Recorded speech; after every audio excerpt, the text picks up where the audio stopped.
Hi hello నమస్తే welcome back to our channel food news. నేను మీ లావణ్య. అందరికీ నమస్కారం అండి. ఈరోజు 2 నిమిషాల్లో చిక్కుడుకాయ టమాటా వండుకుందాం. ఇక మొదలెడదామా? బిగిలు మా బాబు పేరు బిగిల్ అండి. ముందుగా సన్నగా చాప్ చేసుకున్న ఆనియన్స్, గ్రీన్ చిల్లీ వేసేసుకోవాలి. వేసేసుకొని అది కొంచెం బాగా గోల్డెన్ కలర్లో ఫ్రై అయిపోవాలండి. ఎప్పుడైనా సరే కూరలకి ఆనియన్ బాగా ఫ్రై అయితేనే కర్రీ అనేది టేస్టీగా ఉంటుంది. అల్లం వెల్లిపాయ పేస్ట్ కూడా వేసేసుకొని బాగా అల్లం వెల్లిపాయ పేస్ట్ కూడా పచ్చివాసన అంతా పోయినంత వరకు ఫ్రై చేసుకోవాలి. కుక్కర్లో వండుకుంటే బెనిఫిట్ ఏంటంటే ఆయిల్ తక్కువ పడుతుంది, గ్యాస్ కూడా ఎక్కువ రోజులు సేవ్ అవుతుంది. ఇప్పుడు నైట్ ఇది మా పిల్లలకి క్యారేజ్ కండి.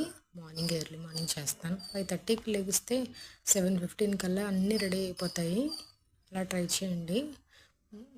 1 వీక్కి సరిపడా అన్ని కాయగూరలు తెచ్చేసుకొని చిక్కుడుకాయలు అయితే ఒలిచేసుకొని బాక్స్లో పెట్టేసుకుంటే 1 వీక్ అంతా ఫ్రెష్గానే ఉంటాయి. ఇలా అప్పుడు చిక్కుడుకాయలు వేసేసుకొని వెంటనే టమాటాస్ కూడా వేసుకోవాలి. కొంచెం ఎక్కువగా వేసుకోండి.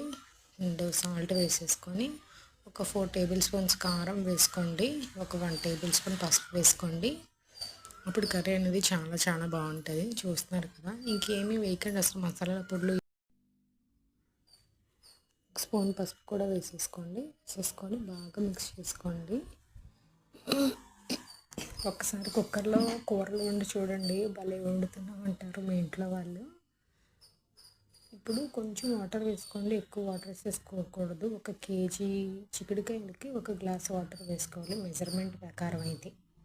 వేసేసుకొని విజిల్స్ పెట్టుకోండి. ఒక 4 విజిల్స్ అయినా పెట్టుకోండి. ఎందుకంటే కొన్ని చిక్కుడుకాయలు ముదురు ఉంటాయి, కొన్ని లేత ఉంటాయి. సో ఈక్వల్గా ఉడకాలి కాబట్టి ఒక 4-5 విజిల్స్ అయితే సరిపోతుంది.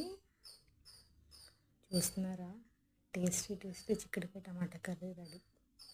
భలే ఉంటుందండి. మా వారైతే కూరంతా వేసుకొని తినేస్తారు వండినప్పుడల్లాను.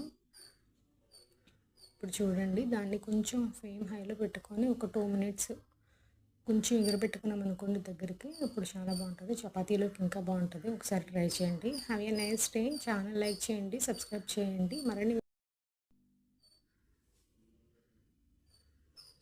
చూస్తున్నారు కదా, ఇలా ఈ రకంగా ఎగిరిపోతే స్టవ్ ఆఫ్ చేసేసుకోవడమే. ఇక్కడ కర్రీ రెడీ అయిపోయింది. అండ్ చట్నీ చేసేసుకున్నాను, ఇడ్లీ పెట్టేసుకున్నాను, బాయిల్డ్ ఎగ్స్ కూడా చేసేసాను, విత్ రైస్ కూడా ప్రిపేర్ చేసేసాను. పల్లీ చట్నీ చేశాను and boiled eggs, idli and rice అన్నీ ప్రిపేర్ అయిపోయి 7:15 కల్లా. Bye bye.